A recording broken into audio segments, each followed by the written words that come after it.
வீட்ல இருந்து வந்துட்டு 6 மணிக்கு திரும்பி வீட்டுக்கு போறது அது வந்து அரசியல் கிடையாது. நான் பேசவே மாட்டேன் யார்கிட்டயும். ஆனா என் மூஞ்சிய பார்த்து ஓட்டு போட்டுருங்கன்னா அது எப்படிங்க முடியும்? 5 வருஷம் அனுபவமே இல்லாத ஒரு அரசியல்வாதி கிட்ட எப்படி நம்ம நாட்டை கொடுக்க முடியும்? அவர் அரசியல்வாதி கூட இல்ல, நடிகர். 50 வருஷம் நடிப்பு மட்டுமே தெரிஞ்சவருக்கு அரசியல் ஆசை. அவர் இப்பதான் சைக்கிள் ஓட்ட ஆரம்பிச்சிருக்காரு அரசியல்ல. இன்னும் ராக்கெட் வரைக்கும் ஓட்டணும், இன்னும் டைம் ஆகும் அவருக்கு. வரட்டும், அரசியல் கத்துக்கிட்டா அவர் வரட்டும். என்ன சொல்றீங்க? ஒருத்தர் நேத்து கட்சி ஆரம்பிச்சு நாளைக்கு சிஎம் ஆயிடணும் அப்படின்னு ஆசைப்பட்டு ஒருத்தர் இருக்கார். அவர் சிறந்த நடிகர், நம்ம எல்லாருக்குமே தெரியும். நானே அவர் கூட 3-4 படங்கள் நடிச்சிருக்கேன். யாரை பத்தி நான் சொல்றேன்னு எல்லாருக்கும் தெரியுதா? தெரியுமா? உங்களுக்கு தெரியுமா யாருன்னு? எல்லாருக்கும் தெரியும். ஆமா, எனக்கும் நல்லா தெரியும், உங்களை விட நல்லாவே தெரியும். ஏன்னா நான் 3 படம் அவரோட நடிச்சிருக்கேன். அவர் சிறந்த ஒரு நடிகர். அவரை மாதிரி டான்ஸ் ஆடுறதுக்கு யாருமே கிடையாது தமிழ்நாட்டுல. ஆனா சட்டசபையில போய் டான்ஸ் ஆடணும்னா அவரை தேர்ந்தெடுக்கலாம். ஆனா அது வேலை இல்லை இல்லையா? நம்ம எல்லாரும் வாழ்க்கையும் ஆட்டம் கண்ட கூடாது இல்லையா? ஏன்னா நம்மளால ஆட முடியாது அந்த அவர் போடுற டியூனுக்கெல்லாம். காலையில ஒரு 6 மணி 7 மணிக்கு ஷூட்டிங் ஆரம்பிச்சு சாயங்காலம் 6 மணிக்கு முடிஞ்சிடும். அதுதான் சினிமா. அதே மாதிரி அரசியல் பண்ண முடியாது இல்லையா?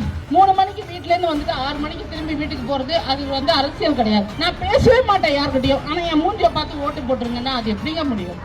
இங்க 75 வருஷமா கட்சியை நடத்தி 24 மணி நேரமும் மக்களோட இருந்து மக்கள் பணி செய்யற ஸ்டாலின் அண்ணா வேணுமா இல்ல நான் வேணுமான்னு கேக்குறாரு. இல்ல அது கம்பாரிசன் பண்ண முடியுமா? அகங்காரத்துக்கும் அனுபவத்துக்கும் நம்ம கொடுக்க போற வாக்குதான் இப்போ நம்ம 23ஆம் தேதி போட போற ஓட்டு. சரிங்களா? அவர் இப்பதான் சைக்கிள் ஓட்ட ஆரம்பிச்சிருக்காரு அரசியல்ல. இன்னும் ராக்கெட் வரைக்கும் ஓட்டணும், இன்னும் டைம் ஆகும் அவருக்கு. வரட்டும், அரசியல் கத்துக்கிட்டா அவர் வரட்டும். என்ன சொல்றீங்க? ஆனா இப்போ வந்து அதுக்கான டைம் கிடையாது. ஏன்னா நம்ம மக்கள் வாழ்க்கையை நம்ம பணைய வைக்க முடியாது. நீங்க யாராவது ஆபரேஷனே பண்ண தெரியாத டாக்டர், நேத்து தான் டாக்டர் படிச்சுட்டு வந்தேன் அப்படின்னா கௌரவ டாக்டர் பட்டம் வாங்கியிருக்கேன்னா அவர்கிட்ட போய் ட்ரீட்மெண்ட் பண்ணுவீங்களா? பண்ண மாட்டோம். டிரைவிங்கே தெரியாம நேத்து தான் LLR எடுத்திருக்கேன் அப்படின்னு சொல்லி வந்தா அவர் வண்டியில தைரியமா உட்காருவீங்களா? உட்கார மாட்டோம். அனுபவம் உள்ள டாக்டர்கிட்ட போவோம், அனுபவம் உள்ள டிரைவர்கிட்ட போவோம். ஒரு சின்ன பயணத்துக்கே நம்ம அதை எதிர்பார்க்கும் போது 5 வருஷம் அனுபவமே இல்லாத ஒரு அரசியல்வாதி கிட்ட எப்படி நம்ம நாட்டை கொடுக்க முடியும்? அவர் அரசியல்வாதி கூட இல்ல, நடிகர். 50 வருஷம் நடிப்பு மட்டுமே தெரிஞ்சவருக்கு அரசியல் ஆசை, அவ்வளவுதான்.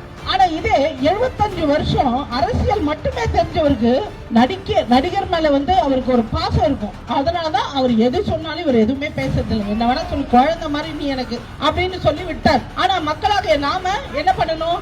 நம்ம புத்திசாலித்தனமா நடந்துக்கணும், நம்ம நல்லா இருக்கணும். பெண்களோட பாதுகாப்பு, குழந்தைங்களோட எதிர்காலம், ஆண்களோட நல்ல ஒரு வளர்ச்சி, இது எல்லாமே முக்கியம்னா நமக்காக திமுக இருக்காங்க. சந்தர்ப்பவாத கூட்டணி அமைக்காத ஒருத்தங்க.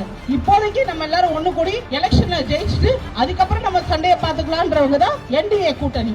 அது நமக்கு தேவையில்லை.